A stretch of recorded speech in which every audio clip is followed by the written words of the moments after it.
Nathan was a 23-year-old struggling university student who could barely afford ramen noodles, let alone rent, and every night he walked home past the glowing windows of restaurants, libraries, and galleries that reminded him of the life he'd never have. His dreams were buried under the weight of part-time jobs and sleepless nights. Then came the day he accepted a volunteer gig to help set up a high-society charity gala organized by a mysterious, well-known figure, Mrs. Eleanor Vance, a 71-year-old multi-millionaire widow whose name commanded both awe and speculation in the upper class. She was known for her eccentric art collection, lavish donations, and cold demeanor. But when Nathan accidentally knocked over a priceless sculpture during setup and rushed to repair it, Eleanor walked in. Instead of anger, she saw something in his eyes: sincerity, intelligence, desperation hidden behind good manners. She didn't fire him. She invited him for tea. That led to conversation. That led to days of her asking him about philosophy, art, life, death. He answered her questions like he wasn't afraid of her money or her age. She laughed again, genuinely, after years. Her staff were stunned. Nathan didn't understand why she kept inviting him back. He felt nervous. Awkward. But also, alive. Weeks passed. Eleanor proposed a deal: marry her. No catch. Just companionship.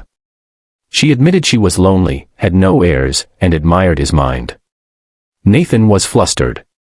His friends called it a gold-digging move, but Eleanor never treated him like a toy. And something deep inside told him this was more than it seemed. So, he said yes. On a quiet Sunday morning, they were married in her private rose garden, with only a few close witnesses. Tabloids went wild. Social media exploded.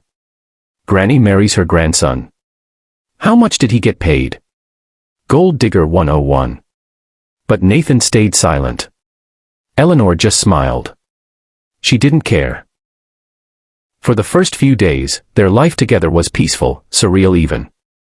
Eleanor showed him her favorite books, took him to her hidden art rooms, and taught him chess by candlelight. But 7 days later, exactly 1 week after their marriage, everything changed. It was midnight. Nathan had returned from a late university class and found the mansion strangely silent, too silent. He walked up the long, velvet-carpeted hallway, calling her name. No answer. He opened the door to the master suite, and what he saw made his heart freeze. Open Book Chapter 2, Her Real Identity, and the Truth Buried Under the Mansion. There, in the candle-lit room, Eleanor sat with a letter in her hand and tears on her cheeks, but she wasn't alone. Behind her stood a man in a black suit, wearing gloves and holding a thick red envelope sealed with a wax emblem. He looked at Nathan, gave a curt nod, and left without a word. Eleanor turned slowly, her old but clear eyes piercing through Nathan's confusion. "It's time I told you who I really am," she whispered. Nathan listened, stunned. As Eleanor revealed a secret kept hidden for decades. She wasn't just a millionaire. She was once a spy, a Cold War operative who went underground after the fall of the Berlin Wall, inheriting wealth from her late husband, a former diplomat who had smuggled priceless intelligence documents into the country. But the money wasn't hers to keep, not exactly. It was blood money, hidden in accounts that could only be accessed by someone outside the intelligence network. That's why she chose Nathan. Not because he was poor. But because he was innocent, untouched by politics, by greed. "You weren't my pawn," she said, eyes wet. "You were my hope. The only person who saw me, not my fortune, not my wrinkles, not my reputation, but me." She handed him the envelope. Inside was the key to a vault under the mansion, a vault holding $82 million, her husband's journals, and one last file marked, "If I die."